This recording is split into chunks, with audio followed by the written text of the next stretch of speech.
அனைவருக்கும் வணக்கம். One of the parent என்கிட்ட கால் பண்ணி, சார் எனக்கு சன்னு ஒருத்தவங்க டாக்டர் ஒருத்தவங்க சார், அவங்க ரெண்டு பேருக்கு பெட்டர் லிவிங்க்கு கொண்டு போறதுக்கு என்ன பண்ணணும்ன்ற மாதிரி கேட்டாங்க.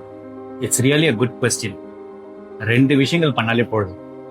நீங்க diet plan, diet meal plan, அதுக்கப்புறம் ஸ்லீப்பு, அதுக்கப்புறம் எக்ஸசைஸ், இதெல்லாம் தவிர்த்து ரெண்டு முக்கியமான விஷயங்கள் பண்ணாலே போதும். ஒன்னு, அந்த குழந்தைய மற்ற குழந்தைங்க கூட கம்பேர் பண்ணவே பண்ணாதீங்க. சரிங்களா? கம்பேரிட்டிவிட்டி என்ற ஒரு விஷயங்களே நடக்கக்கூடாது. அதுவும் அவங்க எழுத்தாப்புல கம்பேர் பண்ணா they will be getting disappointed. First.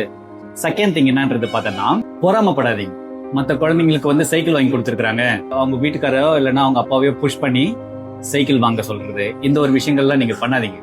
உங்ககிட்ட என்ன இருக்குதோ நார்மல் லைஃப லீட் பண்ணி கொண்டு போறது, அந்த கஷ்டத்தை சொன்னாலே போதும், குழந்தைங்க பெட்டர் லிவிங்க்கு போறதுக்கு நிறைய வாய்ப்புகள்.